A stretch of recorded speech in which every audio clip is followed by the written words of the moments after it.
저는 전방적인 그 하락장은 이어지고 있는데요. 네. 전세가 하락률은 엄청나요. 고가주택의 역전세는 확실히 심각하게 나타나는 것 같고, 역전세는 아니고 대란은 올해 하반기가 대란이 아닐까 이렇게 생각하고 있습니다. 그럼 23년 11월이 역전세 피크라는 거죠. 그래서 실제로 전세 가격은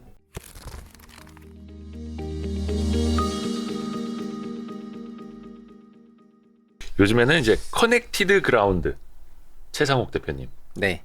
그 심부름센터 사장님, 네. 네. 최부신, 네. 최상옥의 부동산 심부름센터. 네, 맞습니다. 왜 심부름센터라고 지으셨어요? 그 당시에 좀 부동산과 관련해서 네. 저희 구독자분들의 그런 니즈를 좀 들어주고자. 궁금증 같은 거 네네. 풀어드리고. 네. 최 대표님이 21년 10월에 그때 출연하셨었는데 네. 그때 말씀해 주셨던 것 중에 가장 기억나는 게 사람들의 질문이 변했다고 그때 말씀해 주신 적이 있어요. 그 전에는 어디를 살까요? 였다면 21년 한 10월쯤에는 살까요 말까요? 사도 되나 이렇게 좀 바뀌었다고 하셨었거든요. 네. 23년 초 이 지점에서는 사람들의 질문의 포커스가 좀 어디에 맞춰지나요? 요즘은 작년에는 상당한 하락장이었다는 걸 다 인정을 했는데, 네. 올해는 하락 실거래에서 반등 실거래가 조금 나오고 있는 23년 2월이다 보니까 네. 지금은 다시 주택 시장에 대한 그 전망을 다시 많이 물어보세요. 그러니까 21년에는, 그러니까 20년 하반기부터 21년 말까지는 사람들이 주택 가격이 상승할 거에 대해서는 아예 회의가 1도 없고 그냥 무조건 올라갈 건데, 네. 결국은 이제 사는 건 정했고 어딜 사냐 약간 이런 질문이 좀 많았다가 21년 말부터 너무 비싸지기 시작을 하니까 이게 내가 따라서는 못 살 것 같은데 이거를 이제 사야 되나 말아야 되나 이런 고민들을 이제 하시게 됐던 것 같고, 네. 그 작년 들어서부터는 이제 작년 하반기부터 하락장이 본격화되니까 이제는 이제 작년 하반기에는 모두가 하락한다고 좀 생각을 하셨었다가 올해 1월부터 특례 모기지를 포함해가지고 그 낙폭과대 지역에서 반등 실거래가 조금 나오고 있다 보니까 작년 하반기에 생각했던 하락장이 올해도 이어질지 아니면 올해 어디선가 뭐 반등으로 나올지 이런 시장 전체에 대한 관심이 다시 많아지셨어요. 그래서 요즘에는 정말 시장에 대한 그런 질문을 많이 하십니다. 반등 거래요? 반등 거래? 예, 그러니까 최저가보다는 조금 더 높은 거래들? 예, 맞습니다. 작년 12월에 최저가 찍고 살짝 반등 실거래. 그게 좀 의미가 있는 걸까요?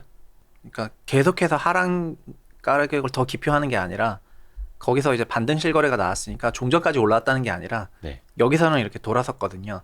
그래서 이 부분 때문에 지금 주택가격 하락률도 좁혀져요. 네. 12월이 작년 정점이었어요. 작년 12월이 하락률이 가장 컸던 기간이었고, 그리고 1월에 슬금슬금 좁혀지고 있는 그런 국면이고, 그래서 현재는 두 가지가 동시에 일어나는데요.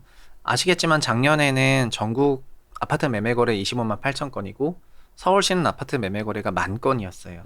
그래서 전국 기준으로는 평년의 3분의 1이었고 네. 서울시 기준으로는 평년의 8분의 1이었거든요. 완전 초토화된 거죠. 네. 작년에 그 얘기는 뭐냐면은 작년에 하락 실거래가 없는 단지가 많다는 거예요. 왜냐면 실거래 전체가 8분의 1밖에 안 됐으니까요. 그러니까 막 500세대짜리 단지가 쫙 있으면은 10개 단지가 있으면 거기서 2개 단지가 하락을 기표한 거예요. 나머지 8개 단지는 22년에 실거래가 없는 거죠. 네. 22년 5월 이후에. 가장 대표적으로 반포자의 25평도 22년 5월 이후에 실거래가 없었고, 그런 2000세대급 대단지가, 그러니까 3000세대급 대단지에서 실거래가 없었다가 올해 2월에 첫 번째 실거래가 다시 터진 거거든요. 그러면서 이제 하락을 기표를 했습니다. 그러니까는 이렇게 작년에 서울시 아파트 매매 거래가 8분의 1 거래량이면은 거래가 없었던 데가 굉장히 많다는 거여서 올해는 거래가 조금 되고 있어요. 제 생각에 평년에 4분의 1 될 것 같습니다. 네, 평년 25%밖에 안 되지만 작년보다 2배 많겠죠? 예. 그래서 실거래가 없었던 단지들에서 첫 번째 하락 실거래가 기표가 되고 있습니다. 올해 이들 단지 지역에서는. 네. 근데 반대로 작년에 하락 실거래가 있었던 단지들, 송파나 강동구 같은데요. 네. 이런 데는 그 하락 실거래 기표에서 살짝 올라왔어요.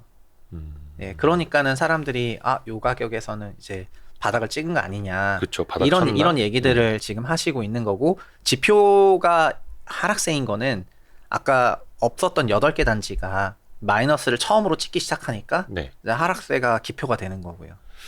그럼 최상욱 대표님은 그럴 네. 때 뭐라고 말씀을 해주세요? 이게 최근에 보니까 이제 주간 하락폭도 좀 이제 둔화가 되고 있고 규제도 많이 이제 완화를 했고 말씀하신 것처럼 저기 이제 밑에서 입을 벌리고 기다리시던 분들이 그 왔을 때 좀 거래를 하는 경향들이 좀 생겨나가 있고 네. 그러면 요걸 진단을 해보자면 저는 전방적인 그 하락장은 이어지고 있는데요. 네. 특례 모기지론이 작동하는 9억 원 이하 주택에 대해서는 반등 실거래가 나오는 거를 그냥 인정하고 있습니다. 왜냐하면 이제 결국 집이라는 거는 그 돈으로 사는 건데 돈이 자기 돈 플러스 대출이거든요. 네. 근데 작년 같은 경우에는 우리나라 가계 전체가 대출을 안 했어요. 대출을 마이너스 9조 원으로 오히려 대출을 상환을 했습니다. 네, 네. 그리고 통계 작성 이래 최초였고 20 몇 년 만에 첫 번째 상환이었습니다. 우리나라 가계는 연간 한 80조 이상 꾸준히 빌렸었는데 근데 올해도 1월 달에는 마이너스 8조 원을 상환해서 엄청난 상환을 하고 있는데 반대로 총액으로는 상환하고 있는데 2월부터 지금 엄청나게 빌리고 있는 돈이 있는데 바로 특례 보금자리론이라는 정책 모기지고 그 아주 그 뭐라 해야 되나 주택금융공사 직원들이 거의 이제 나가 떨어질 정도로 지금 대박을 치고 있다고 사람들이 엄청 네, 놀라서. 그게 올해 일체가 13조 원? 예산이 네. 어느 정도냐면은 올해 정책 모기지 예산이 40조 원인데 네. 그게 보름 만에 한 13조 원 쓸 정도로 다 빌렸으니까요. 예. 그래서 저희가 이 정도 속도로 돈 빌리는 거를 본 적은 저도 없었어서 그래서 이게 주택을 구입하는 데 활용이 많이 되고 종전 대출을 상환하는 데 많이 활용이 돼서 그래서 절반 정도가 구입 자금으로 가다 보니까 특례 모기지가 적용되는 주택군들에 대해서는 유동성이 공급이 되는 거죠.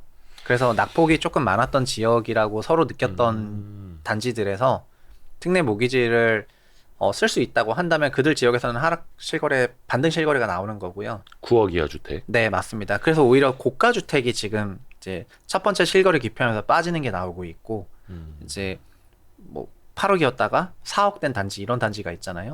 이런 데는 4억 5천, 4억 8천 이렇게 올라오고 있어요.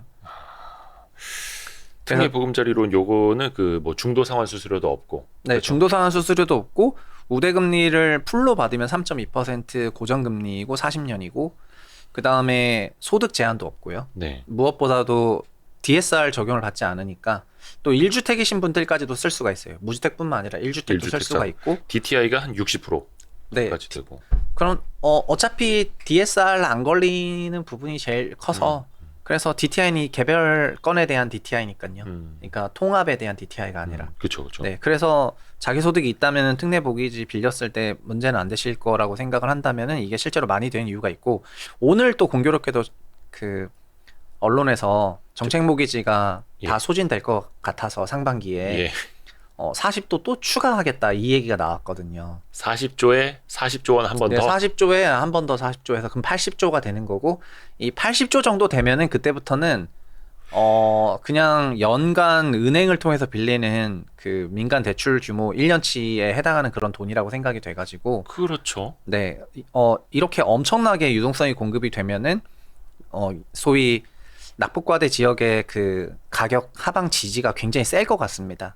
네. 이거는 말 그대로 이제 정부가 저기 비싼 은행 모기지 쓰지 말고 은행 대출 쓰지 말고 정책 모기지를 갖다 쓰세요. 저희가 뭐 규제도 이렇게 완화해 드리니까 이거지 예, 않습니까? 그러니까 예. 사람들이 야 금리 때문에 되게 고민이 많았는데 저 빨리 수수료도 없이 갈아타자 해서 돈이 몰리는 건데 근데 이렇게 되면 결국 그거 아닙니까? 정부가 뭐 기준금리는 이제 중앙은행이 하는 거니까 어쩔 수 없고 우리가 싸게 유동성을 공급해 드릴게요. 네. 집을 사셔도 됩니다. 네. 9억 이하 집은 1주택자도 또 사셔도 돼요. 이거 해주는 거잖아요. 네, 그냥 무조건 집 사라는 겁니다. 이거는. 네네. 지금 뭐 빚내서 집 사라는 거 아니다. 막 이렇게 언론에서 인터뷰가 워딩이 나오고 있는데 저는 말이 중요한 건 아니고 그 대책이 중요하다 생각하는데 그냥 이 대책은 그냥 지금 정책 모기지를 빌려서 집을 최대한 많이 사라. 이게 상반기에 다 소진되면은 하반기에 한 번 더 하겠다. 또 만약에 또 소진되면 또 한다 할 수도 있잖아요. 그래서 이거는 이제 주택 가격 하락을 막기 위한 상당한 그 주택 시장 부양 정책이라고 개인적으로 생각하고 있습니다. 부양 정책이다. 네네. 어떻게 보면 이제 집값을 연착륙시키려는 네네. 이걸로 띄울 수는 없을 테고.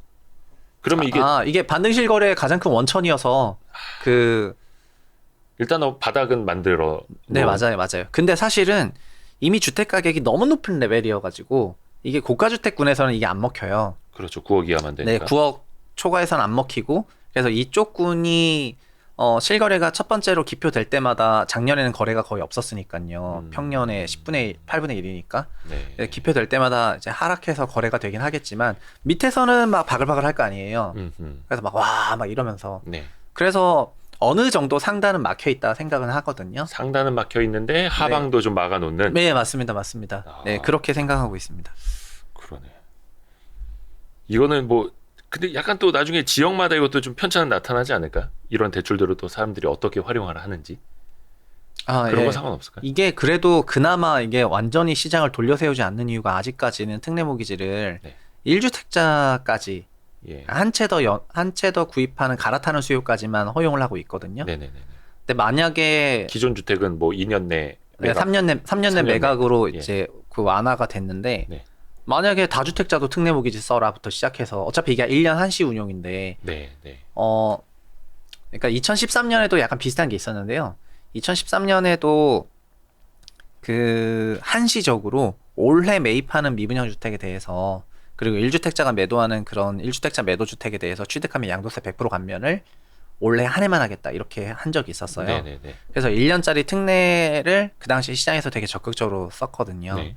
그러니까 올해도 이게 특례모기지가 올해 한 해용이니까 이거를 사실 상당히 많이 쓰실 것 같고 이쪽으로 어쨌든 그러니까 23년 어떻게 지켜보자 그런 생각인 것 같아요. 그래서 이런 제도들을 앞으로 더 어떻게 올해 그러니까 방어를 위해서 시장이 좀 더 상황이 안 좋아진다면은 또 어떻게 더 확장할지 모르겠습니다. 예를 들면 전세에도 갑자기 특례모기지 써가지고 전세 대출도 빌릴 수 있게 하겠다부터 시작해가지고 변종이 되게 많이 나올 수가 있다는 말씀이죠. 정부 입장에서는 되게 뭔가 안전망을 깔기 위해서 노력을 하는 걸로 보이는데 또 다른 질문 좀 드려볼게요. 요즘에 그 역전세가 좀 날리지 않습니까? 이게 네. 지역별로도 그렇고 강남도 좀 고민들이 많다고 하고 다른 데서 이제 말씀하신 걸 좀 들어봤는데 역전세 난이 앞으로 더 좀 심해질 수 있다. 네. 이렇게 진단을 하시더라고요. 예, 예. 역전세는 21년, 그러니까 전세가가 가장 피크를 찍었던 게 21년 11월 정도였거든요. 네. 그러니까 20년, 저희가 19년부터 전세가격이 오르기 시작을 했는데, 좀 대폭 오르기 시작했던 거는 코로나 제로금리와 유동성이랑 임대차법 개정이 맞물렸던 20년 하반기부터 올라서 네. 20년 하반기부터 21년 말까지 1년 반 동안 전세 대란이 있었고, 네. 이 기간 동안에 체감으로는 임차료가 거의 80% 올랐거든요. 네. 근데 요거가 22년 플러스 2년차 됐던 22년 8월부터 네. 이제 금리 인상을 맞이하게 되면서 전세가가 빠지기 시작을 해서 올해 말까지 역전세 기간에 놓여 있어요. 네. 그래서 실제로 전세 가격은 올해만 놓고 보더라도 매매 가격은 전국 평균 3% 정도 빠졌는데 전세 가격은 이제 6% 이상 빠졌거든요. 네. 서울을 놓고 보면은요. 네. 평균 2%포인트 이상 빠졌고 전세는 서울 빠지는 거는 거의 지금 2월 둘째 주 정도밖에 안 되는데 거의 7% 가깝게 빠졌기 때문에 전세가 하락률은 엄청나요. 언제 대비로 7%가 연초 대비로. 아, 그래요? 네네네. 작년 연간으로는 전국으로 매매가 한 7% 빠졌고 전세는 이제 9%대 빠졌는데 올해는 한 달 만에 서울시 기준으로 전세가 6% 이상 빠졌으니까 네. 고가주택의 역전세는 확실히 심각하게 나타나는 것 같고 그래서 이런 부분이 하반기로 갈수록 좀 심해지기 때문에 그러니까 21년 11월이 전세 가격 피크라고 하셨는데 네, 그 그럼 2년 23년 11월이 역전세 피크라는 거죠. 2년 지나서. 약간 그것도 역전세가 발생하는 이제 지역별로 물론 이제 전세 가격이 많이 올라가지고 그 비싼 뭐라 해야 될까 좀 전세 보증금을 많이 받아놨던 집들이 좀 네. 문제가 되겠지만 이걸 네. 뭐 지역별이라든지 집의 어떤 세그멘트별로 좀 나눠서 보면 어떤 좀 특징적인 게 좀 있을까요?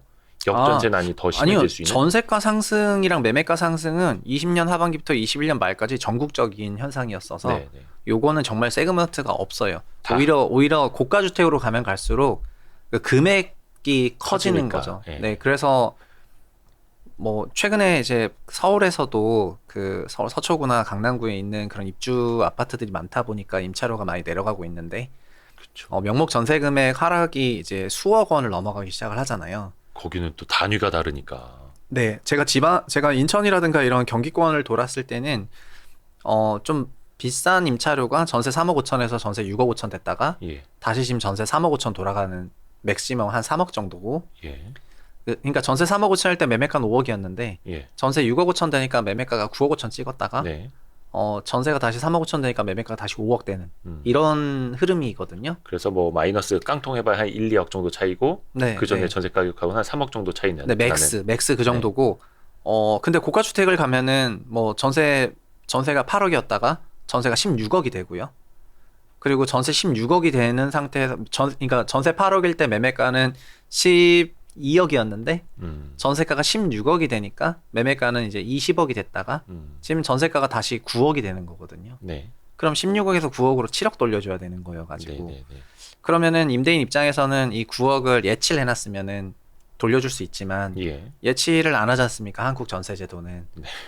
그러니까 우리나라 전세제도에 그 제가 단 하나 도입돼야 되는 게 생각한다면은 임차 보증금 예치해야 됩니다. 그 신탁기관에다가 맡겨가지고. 근데 한국은 임대인이 그 임차 보증금을 유용을 하거든요. 그러니까 그걸 못 재투자죠, 재투자. 네, 그래서 그걸 못 돌려주는 거죠. 그러니까는 그냥 예치하고 예치기관에서 소위 그냥 운영하듯이 운영해서 임대수수료 준다고 생각하면은 그냥 그렇게 개정하면 어떨까 싶은데 이게 사실 그러면 그게 월세나 거의 똑같아지는 건데 사람들은 전세를 놓고 저기 하는 게 또 그걸로 재투자하려고 사실은 전세 제도를 이용하는 거잖아요. 갭투자. 뭐 이런 얘기하면 되게 뭐 천진난만하다고 생각할 수 있는데 그 전세를 놓으시는 분들은 이제 매매 차익을 기대하고 레버리지를 놓는 건데 그렇죠. 그렇다면은 그 높아진 레버리지에 대해서 어느 정도 보호 장치가 있어야 되는데 네. 현재는 그 높아진 레버리지를 또 다시 유용하도록 그 임대인이 활용을 할 수 있게 돼 있기 때문에 이게 문제인 거죠.